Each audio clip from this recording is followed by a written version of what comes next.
I'm Rachel Morgan, 32 years old, and last Tuesday, my husband Kevin died of a sudden heart attack. The shock still hasn't worn off. When I called my parents, sobbing uncontrollably, my mother said, "We're celebrating Sophia's birthday right now.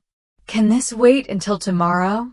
My 8-year-old daughter, Lily, and I sat alone that night, holding each other as our world collapsed.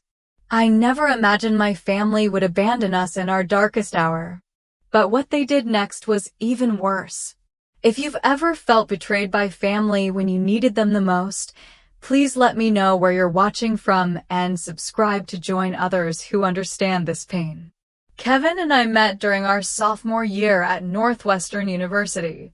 I was struggling through economics, and he was the charming teaching assistant who stayed after class to help me understand depreciation curves. His patience was the first thing I fell in love with, followed quickly by his infectious laugh and the way his eyes crinkled at the corners when he smiled. We dated through college, and he proposed on graduation day, hiding the ring in my diploma case.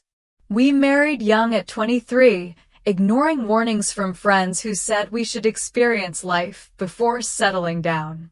But Kevin was my life. He was the person I wanted to experience everything with. After finishing his MBA, Kevin landed a job at a prestigious financial advisory firm in Chicago. He worked his way up quickly, impressing clients with his honest approach and genuine care for their financial well-being. He wasn't just good with numbers, he was good with people. That combination made him exceptional at his job. We spent 5 wonderful years as a couple before deciding to try for a baby. What we thought would be an easy journey turned into 3 years of heartbreak. 2 miscarriages, countless doctor appointments, and 1 failed round of IVF later, we were emotionally exhausted and financially drained. We started discussing adoption when I unexpectedly became pregnant with Lily. The pregnancy was difficult. I was on bed rest for the final 2 months, and Kevin worked from home to take care of me. He'd bring me breakfast in bed, massage my swollen feet, and read pregnancy books aloud to both me and our unborn daughter. When Lily finally arrived, Kevin cried harder than I did, holding her tiny body against his chest like she was made of glass. For 8 beautiful years, we were the family. I'd always dreamed of having Kevin coach Lily's soccer team despite knowing nothing about soccer. He learned alongside her, watching YouTube tutorials at night after she went to bed. He never missed a school event or a doctor's appointment. His calendar was filled with reminders about Lily's activities, color-coded by importance. There were warning signs about his health that we both ignored. Occasional chest pains he attributed to stress. Shortness of breath he blamed on being out of shape. The doctor said his slightly elevated blood pressure was normal for a man approaching 40 with a high-pressure job. Take some aspirin, exercise more, cut back on sodium. Standard advice we took too casually. The morning it happened started like any other Tuesday. Kevin made pancakes shaped like dinosaurs while I packed Lily's lunch. He kissed us both goodbye, promised to be home early for Lily's school art show, and headed to work. His last words to me were, "Don't forget to pick up more maple syrup. The real stuff, not that corn syrup garbage." Such a mundane final conversation. At 10:47 a.m., my phone rang. It was Amanda, Kevin's assistant. Her voice was shaking so badly I could barely understand her. "Rachel, Kevin collapsed during a client meeting. The ambulance is here. They're taking him to Northwestern Memorial." I remember dropping my coffee mug. The sound of ceramic shattering on tile seems to echo in my memory.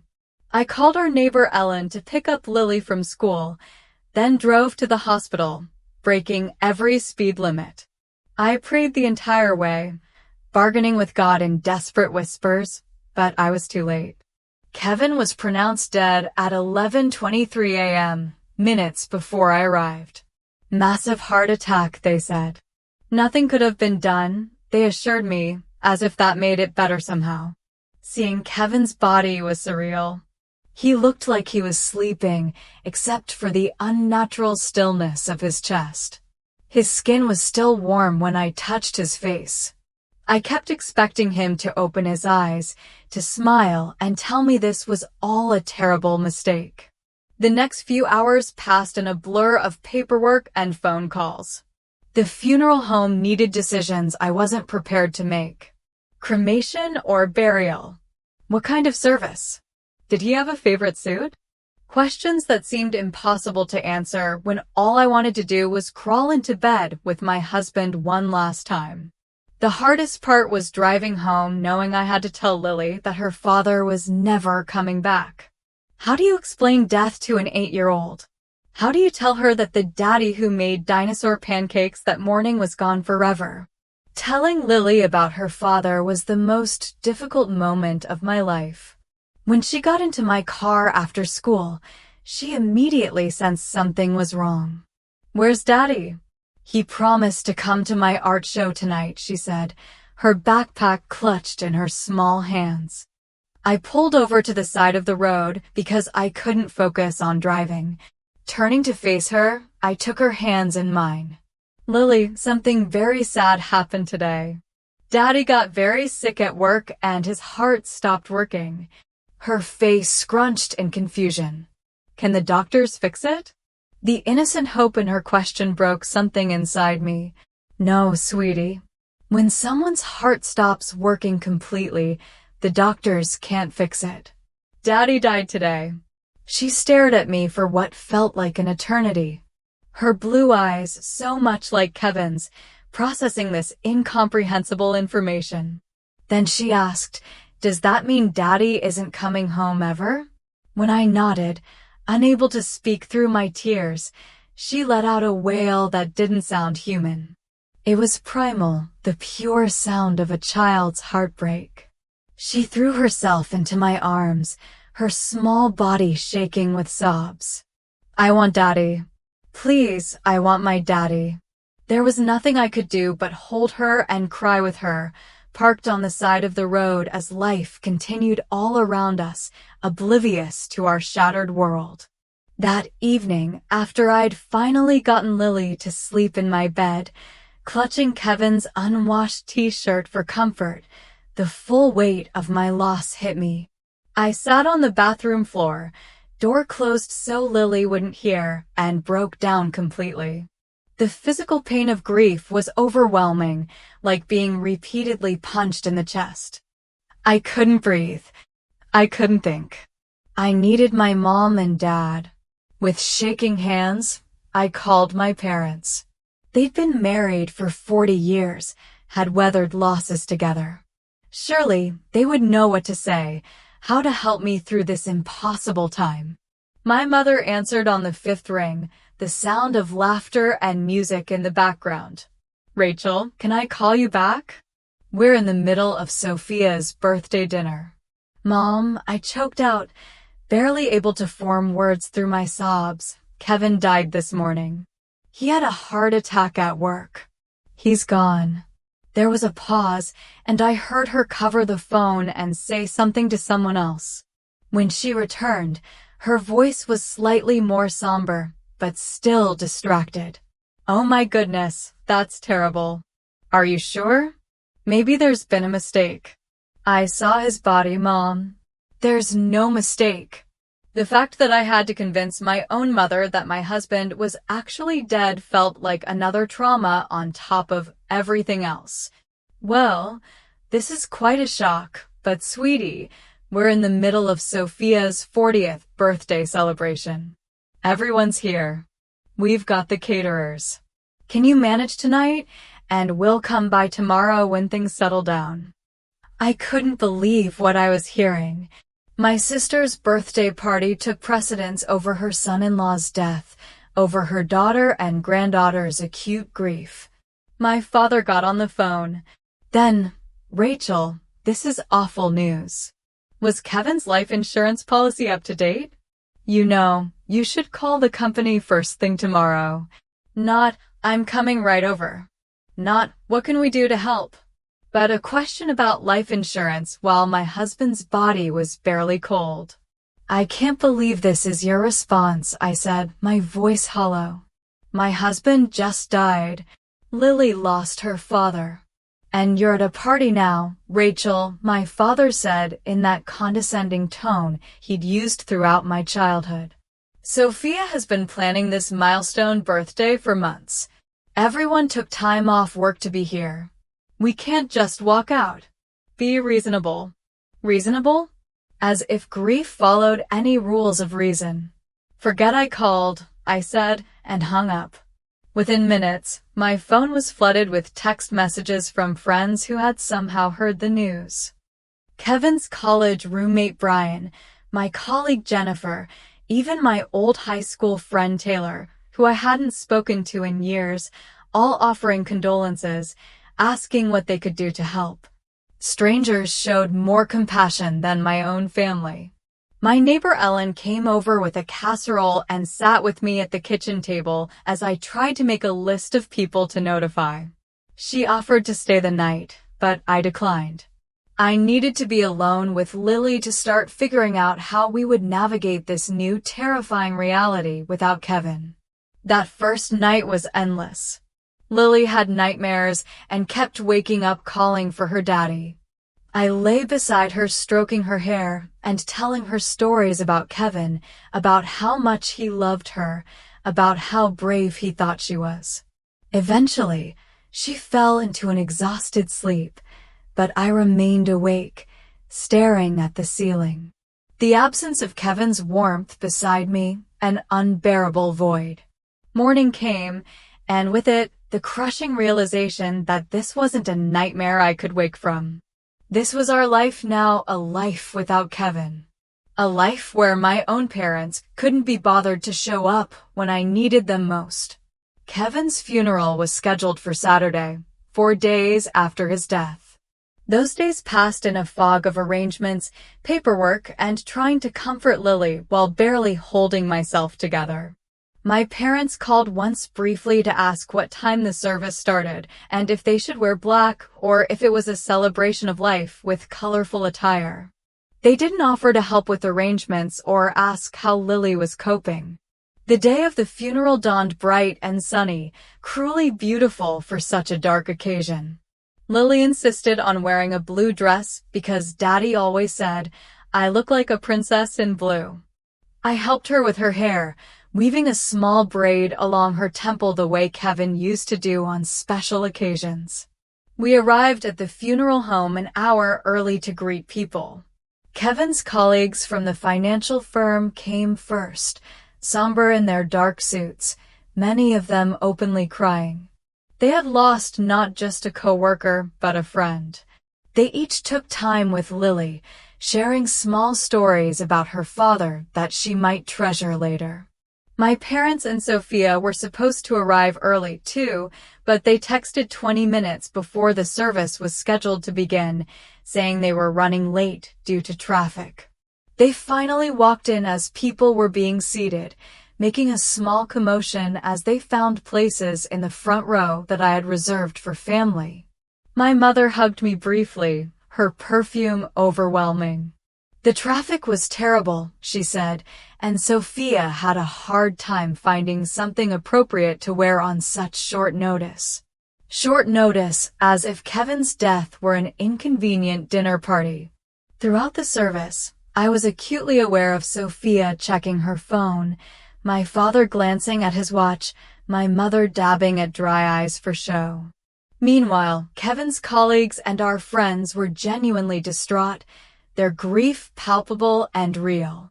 In contrast to my family's detachment, Kevin's brother Marcus showed true devastation. He had flown in from Japan, where he taught English, arriving just hours before the service. He looked exhausted and hollow-eyed, having clearly not slept on the 30-hour journey. He sat next to Lily, holding her hand throughout the service, their identical blue eyes filled with tears. When it came time for the eulogy, I wasn't sure I could do it. My legs felt like lead as I approached the podium. But then I looked at Lily sitting there, so brave and small in her blue dress, and found the strength somewhere. I spoke about Kevin's kindness, his integrity, his boundless love for his daughter. I spoke about his terrible jokes that made us groan and laugh at the same time. About his irrational hatred of cilantro and his passionate defense of proper maple syrup. About the way he always put family first. The bitter irony of those last words wasn't lost on me as I glanced at my parents, who were already gathering their things as I concluded, clearly eager to leave. During the reception at our house afterward, I overheard my father talking to my Uncle James near the drinks table. Kevin was doing very well at that firm, partner track. The life insurance alone must be substantial, not to mention the investments. Rachel will be set for life. It took everything in me not to confront him then and there, to demand how he could be thinking about money on the day we buried my husband. But I was too emotionally exhausted, too focused on making sure Lily was okay to start a scene. My mother and Sophia barely helped with the reception, leaving most of the work to Kevin's colleagues, wives, and my friends. They sat in the living room accepting condolences as if they were the primary mourners, while I moved through my own home like a ghost, mechanically thanking people for coming, accepting casseroles I would never eat.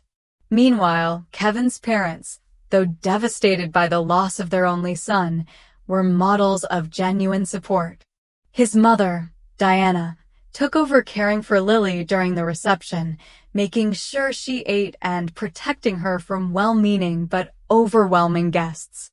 His father, Robert, quietly organized the cleanup afterward, staying until the last guest had left. The contrast between Kevin's family and my own was stark and painful. As I watched my in-laws support each other in their grief, while also finding strength to support me and Lily, I felt the absence of that same love from my own parents like a physical wound. Kevin's will had been mentioned briefly during a conversation with the funeral director, but I couldn't bear to think about legal matters yet. Thomas, Kevin's friend from law school who had handled our estate planning, gently suggested we wait a week or two before discussing the details. "There's no rush," he assured me. "Everything is in order, and you and Lily are well provided for." Kevin made sure of that. As the house finally emptied of guests, my parents and Sophia made quick excuses about getting on the road before dark. They left with perfunctory hugs and promises to call soon. They didn't offer to stay and help clean up. Didn't ask if Lily and I wanted company. Didn't acknowledge that this would be our first night after officially saying goodbye to Kevin. Instead, Marcus and Kevin's parents stayed. Diana made up the guest room for Kevin's parents and the sofa for Marcus. "We'll be right here if you need anything during the night," Diana said, hugging me tightly. "You're not alone, Rachel. Remember that." But as I lay in bed that night, listening to Lily's soft breathing beside me, I couldn't help feeling that in one crucial way, I was very much alone. The people who should have been my first line of support, my bedrock in time of crisis, had proven themselves unworthy of that role. That my 8-year-old daughter had overheard such a conversation made me physically ill. "Lily, your daddy made sure we would be taken care of." "Yes, but money doesn't make up for not having him here with us." She nodded sagely. "I would give all the money in the world to have Daddy back." "Me too, baby," I whispered. "Me too." That night, I called Marcus, who had returned to Japan but was planning to come back for an extended stay during his summer break to help us adjust. I told him about my parents' visit and their demand. "Are you kidding me?" he exploded. "They want half of Kevin's life insurance." "That's insane, Rachel." "I know. I still can't believe they actually asked, but I'm worried they might not let it go. My father can be very stubborn when he thinks he deserves something." Marcus was quiet for a moment. Kevin talked to me about his financial planning. You know, he was very thorough. Wanted to make sure Lily would be taken care of through college and beyond if anything happened to him. He would be furious about your parents trying to take that security away from her. I know, I said softly, the familiar ache of missing Kevin intensifying.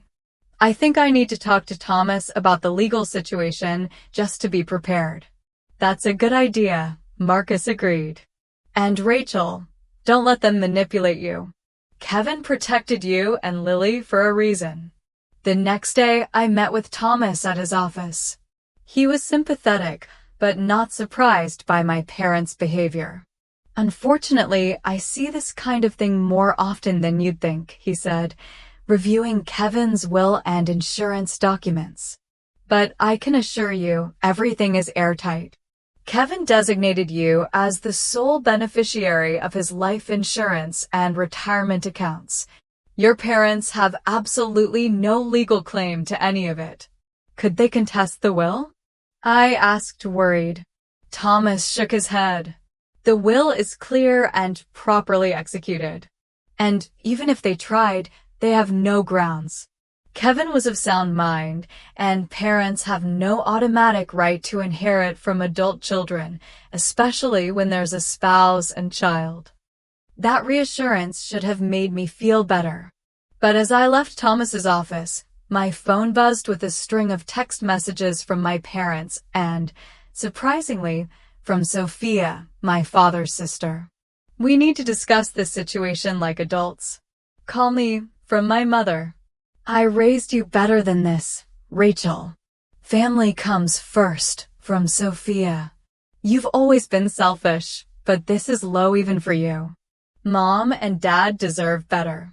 The hypocrisy of Sophia, who had barely looked up from her phone during Kevin's funeral, accusing me of being selfish, was almost laughable. Almost. If it weren't so painful. That evening, as Lily and I were eating dinner, my father called. When I didn't answer, he left a voicemail demanding a family meeting at their house on Sunday afternoon. This concerns all of us, Rachel. Be there at 2 o'clock. Bring Lily. I set the phone down, my appetite gone. Involving Lily in this ugly situation was the last thing I wanted. But maybe it was time to have everything out in the open to make a final break if necessary. With Thomas's reassurance about the legal aspects, I felt more confident in standing my ground. Was that Grandpa? Lily asked, pushing her peas around her plate. Yes, I admitted. He wants us to come over on Sunday. Lily was quiet for a moment, then asked, do we have to go? The fact that my daughter, who had once loved visiting her grandparents, now seemed reluctant, spoke volumes. I think we should, I said carefully. Sometimes it's important to face difficult situations directly.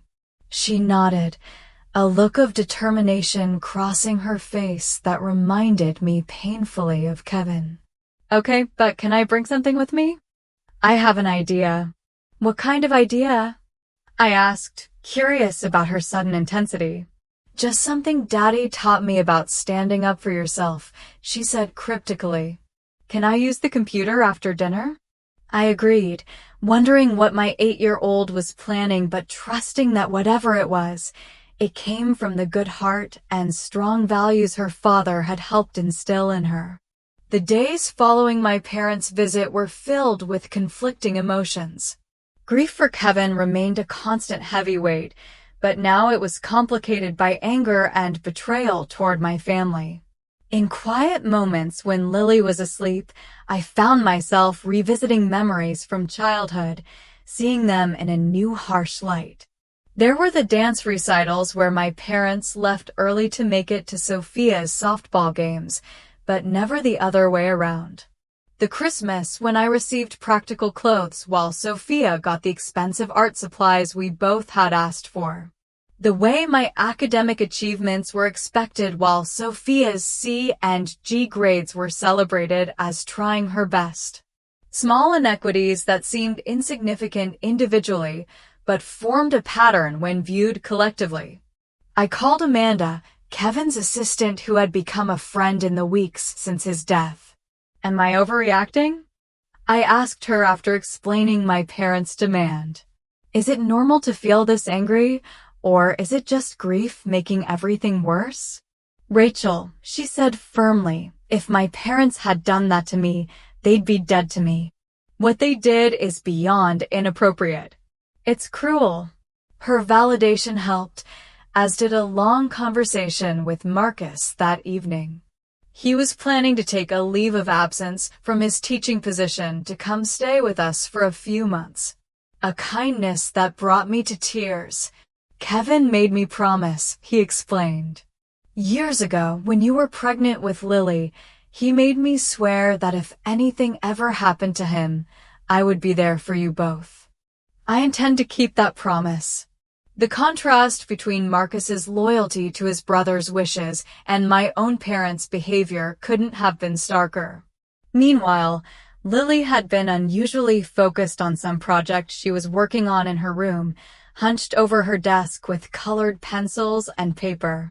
When I asked what she was doing, she just smiled secretively and said, "Something important for Sunday." On Saturday, I decided to review Kevin's financial documents more thoroughly, wanting to be fully informed before the confrontation with my family. Kevin had been meticulous about our finances, keeping everything organized in a home office filing cabinet. As I went through the folders, I found a sealed envelope with my name on it in Kevin's handwriting.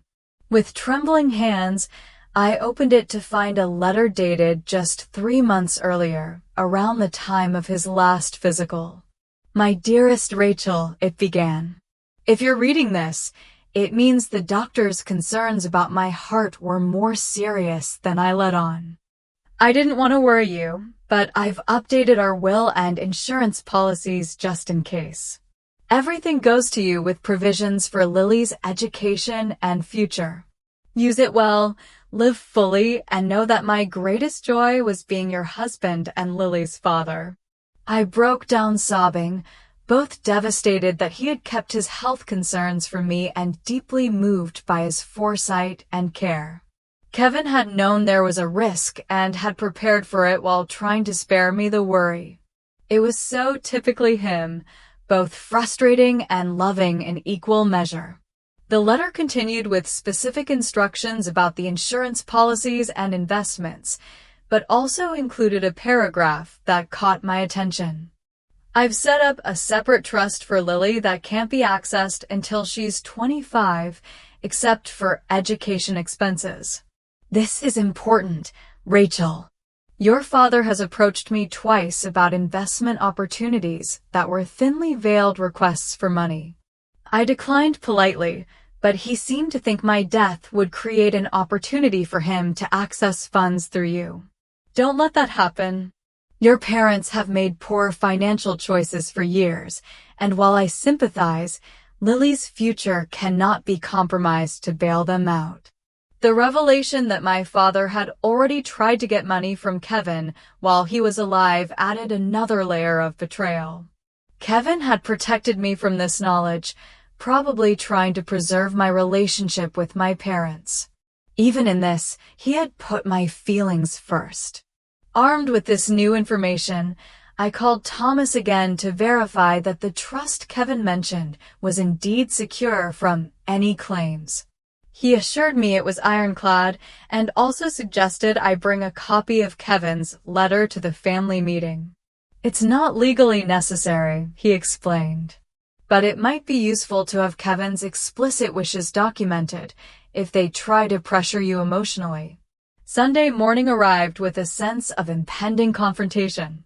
Lily was unusually quiet as we got dressed, but there was a determined set to her small shoulders that reminded me of Kevin before an important client meeting. "Are you sure you want to come?"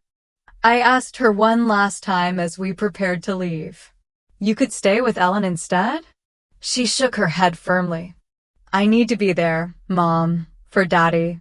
On the drive to my parents' house, Lily clutched a manila envelope to her chest, still refusing to tell me exactly what was inside. "It's a message from me and Daddy," was all she would say.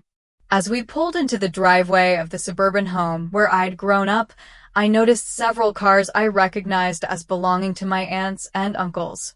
My parents had apparently invited an audience, perhaps thinking I would be less likely to refuse them in front of extended family. "Ready?" I asked Lily, my hand on the ignition. She nodded, her face solemn beyond her years. "I'm ready, Mom. Don't worry." We walked to the front door, hand in hand, both of us drawing strength from the other. Before I could ring the bell, the door swung open to reveal my mother, dressed formally as if for church, her face set in a practiced expression of concern. "Rachel, Lily, come in.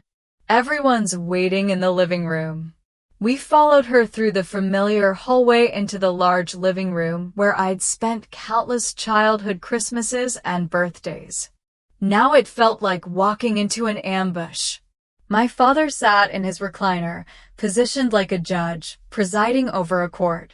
Sophia was perched on the arm of the sofa, scrolling through her phone. Around the room sat my Aunt Rita, Uncle James, and my father's brother Terry with his wife Barbara. "Thank you for coming," my father said formally, as if this were a business meeting rather than a family gathering. "We have important matters to discuss." I remained standing, keeping Lily close to my side. "Before we start, I want to be clear that whatever you have to say, you can say in front of Lily. She has a right to know what's happening in her family." My mother frowned. "Rachel, this is hardly appropriate conversation for a child. If it's not appropriate for her to hear, then it's not appropriate for you to be asking," I replied evenly. "This concerns her future, too." My father cleared his throat. "Fine. We'll get right to the point. Your mother and I have been discussing the family financial situation. As you know, we helped you considerably throughout your life, from college tuition to the down payment on your first house." I bit back the retort that they had paid half as much for my education as they had for Sophia's art school, which she never completed. Sophia took longer to come around. Her initial reaction to being cut off from access to Kevin's money was anger and resentment, manifesting in nasty social media posts and attempts to turn family members against me. But as our parents gradually reformed their behavior, her position became increasingly untenable. Eventually, after nearly a year of minimal contact, she reached out with a genuine apology. "I've been jealous of you my whole life," she admitted during a tense coffee meeting. "You were always the smart one, the responsible one. When Kevin died and left you financially secure, it just amplified every insecurity I've ever had. It doesn't excuse what I did, but I want you to know I'm working on it." It was perhaps the most honest conversation we'd ever had as sisters. It didn't immediately repair our relationship, but it opened a door to the possibility of a healthier connection in the future. As for Lily and me, the journey through grief was ongoing, but evolving. The sharp, constant pain of early loss gradually transformed into something more manageable, a sadness that could coexist with moments of joy and hope. Lily still had nights when she cried for her father, but she also had days filled with laughter and normal 9-year-old concerns. With Thomas's help, I established a foundation in Kevin's name that provided financial education for underserved communities, something he had been passionate about. Running the foundation gave me purpose beyond surviving day to day and connected me with people who shared Kevin's values. On the second anniversary of Kevin's death, I took Lily to his favorite spot by the lake. We sat on a bench watching the water, remembering him together. "Mom," Lily said thoughtfully, "I think the envelope I gave Grandpa and Grandma helped them." "What makes you say that?" I asked. "Well, they're different now. They listen more. They ask about my feelings. They remember what books I like. She picked up a stone and skipped it across the water the way Kevin had taught her. Daddy always said, sometimes people need to see themselves clearly before they can change. Your dad was very wise, I agreed, amazed yet again by my daughter's perception and resilience. I still miss him every day, she said. But I think he'd be happy about how we're doing, don't you? I put my arm around her, this remarkable child who carried so much of her father in her. Yes, baby. I think he'd be very proud of us both. The truth was, losing Kevin had revealed exactly who in our lives was truly family and who was not. Some relationships had been irreparably damaged, while others had deepened in ways I never expected. New connections had formed, creating a support system built on genuine care rather than obligation. My parents were now cautious figures in our lives, working to earn back trust, one respectful interaction at a time. Marcus had become a constant, loving presence, an uncle who took his role seriously. Kevin's parents remained devoted grandparents, their love for Lily a direct extension of their love for their son. And Lily and I had each other, bonded not just by grief, but by our shared experience of standing up for ourselves and discovering our own strength in the process.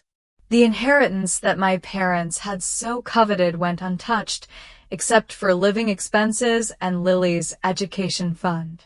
The material security Kevin provided was valuable, but his true legacy was in the values he instilled in us, the courage he inspired, and the love that continued to guide our choices. As we walked back from the lake that day, Lily slipped her hand into mine. I think the best way to remember Daddy is to be kind but strong like he was, she said. To help people but not let them take advantage. That's exactly right, I agreed, squeezing her hand. That's how we honor him every day. The grief journey isn't linear, and healing doesn't mean forgetting. There are still days when the absence of Kevin feels like a physical wound, when I reach for him in my sleep or start to tell him something before remembering he isn't there. But those moments no longer define our lives. Instead, we've learned to carry him with us in the choices we make, the boundaries we maintain, and the love we continue to share. The family that emerged from our loss isn't the one I expected to have, but it's built on a foundation of genuine care and respect, stronger for having been tested. If you've ever experienced family betrayal during grief or had to stand up for yourself against those who should have supported you, I hope our story reminds you that you're not alone. Sometimes the most difficult boundaries to establish are with the people we've been taught all our lives to accommodate. But protecting yourself and those who depend on you isn't selfish. It's necessary. Please share your experiences in the comments if you feel comfortable. Like and subscribe if this story resonated with you, and remember that family is defined by love and respect, not just blood. Thank you for listening to our journey, and I wish you the strength to honor your own worth in all your relationships.